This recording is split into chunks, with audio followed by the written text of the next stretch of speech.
Welcome back to Be Super University.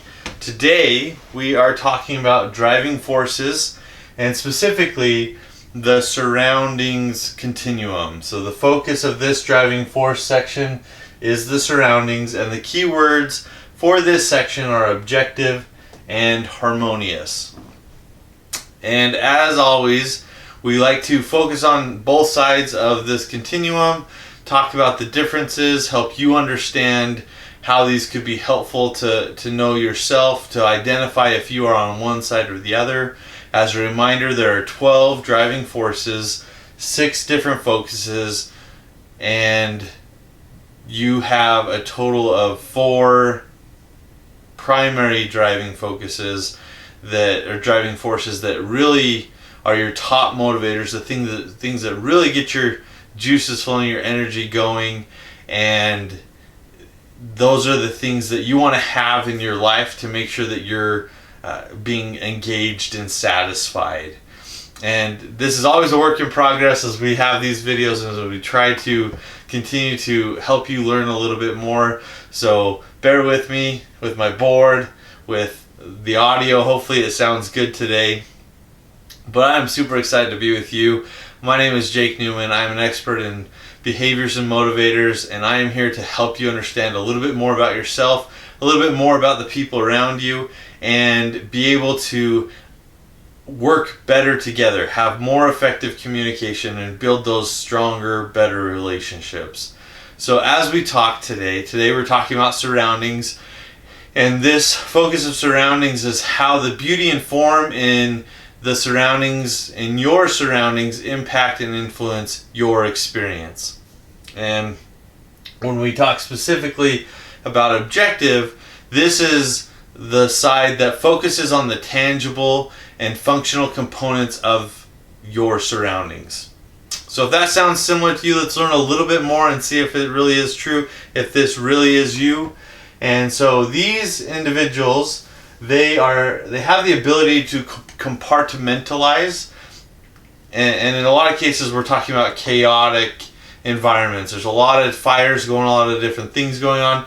They are able to focus in on the task at hand and focus on what achieving the outcome means, and they can focus and zone in and be able to just not let all the other craziness going on affect them and how they work.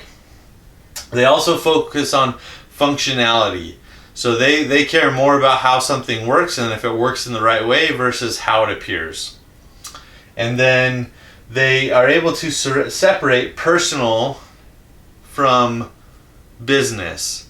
So when it comes to decisions, when it comes to the people they work with, they're able to work with anybody, and they separate that personal life from the business life, and they're able to just work with anybody, even if it's somebody who a lot of people don't get along with. If that person can still do what this objective person needs, if they're able to do the job, then these people typically are able to work with them because they can separate some of those personal issues that other people might see in this individual. And so when we're talking about these different drivers, they have overextensions, they have things that cause them stress. They have specific ways that we can work better with them through our communication, and then they have the things that really motivate them and drive them. So we're going to talk about each of those a little bit today. We don't have enough time in the world to really cover these in depth, but there will be future videos that focus on each one individually. So as we once again continue to talk about objective, as far as their overextension, so they have a really strong objective driver, and it's maybe getting to the point where it becomes a pain versus a strength. So something that may happen is there could be an overemphasis on the functionality of whatever the project is, or the tool or the resource, whatever it is. There could be an overemphasis on the function and not really caring about the experience or the appearance of that project or experience that's being talked about, or the training or whatever it may be. They might also unintentionally cause extra chaos because they are so focused in on one task that causes problems with all the other things going on because they're so dead focused on one thing. So they could unintentionally cause that chaos.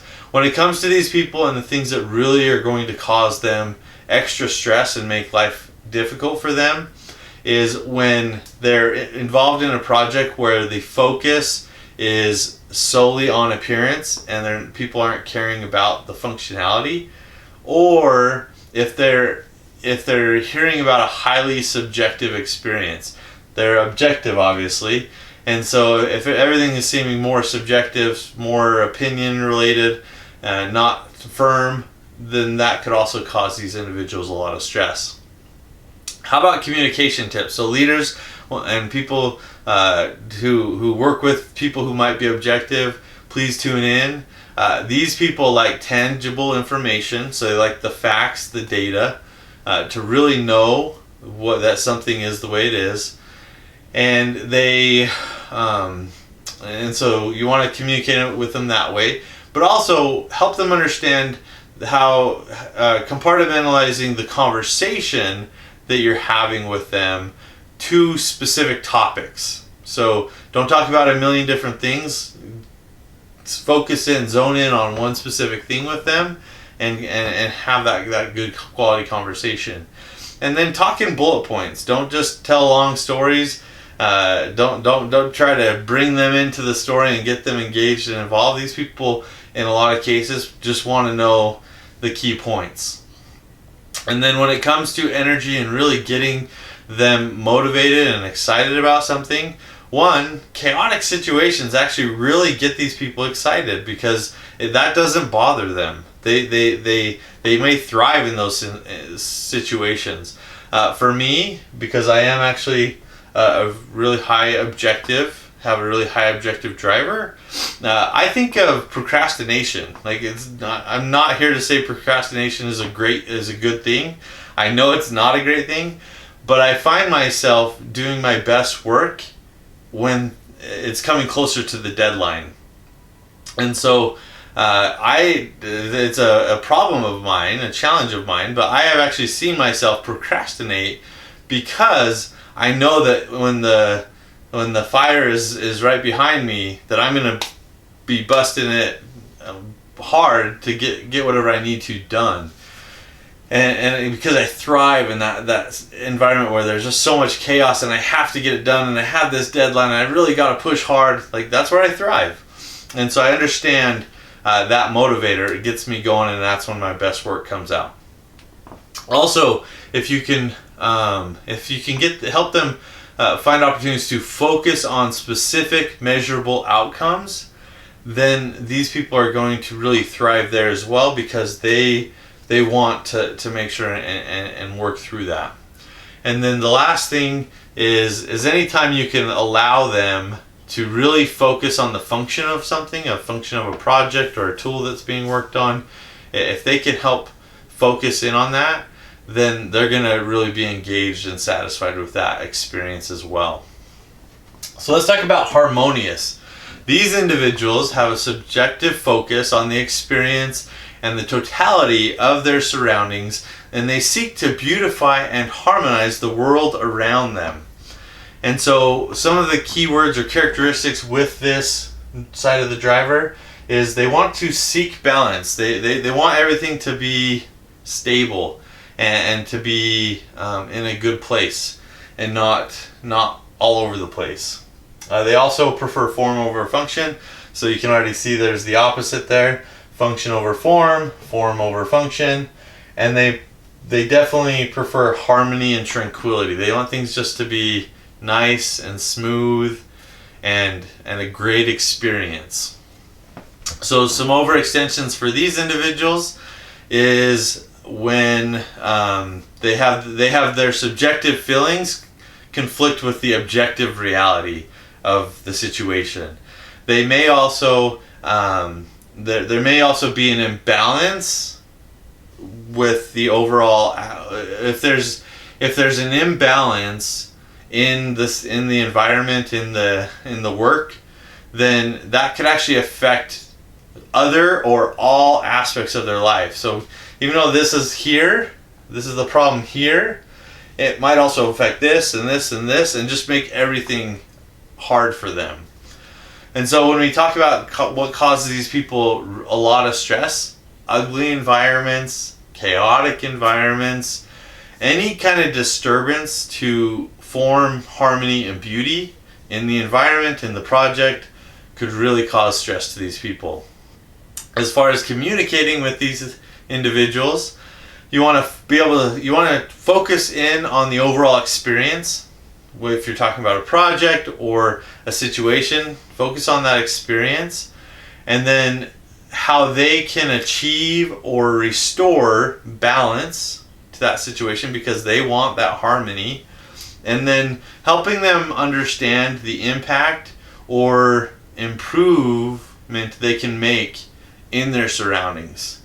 So those are things that would really help on the communication side. And as far as getting these people really excited and engaged and motivated, is giving them opportunities to have that creative self-expression, helping them, they like to continually experience new things because they value the experience. So if they go on a vacation, then they probably have a bunch of different new things that they want to test out or try out. Even if it's something they're only going to do once in their life, they want to do it just to because they value those experiences. And then if they want to make sure that they have the ability to achieve balance. So a super fast-paced environment where there's a million different things going on probably isn't the best place for these people. But if they're able to really focus in on the experience that they're going to provide for something, then these people are your people. So now that we've talked about that, where do you stand? Have you identified yourself anywhere within the objective or harmonious side of this driving force? If you have and you want to learn more, let's get in contact. My email is down below. Let's have a 30-minute free consultation and find out if I can help you or your team or your organization have higher performance, more effective communication, stronger relationships, and a better team culture and environment for those who are part of your team. I'm here for you, and I want to do my best to help you in any way I can. And don't forget, care to share and be somebody's hero.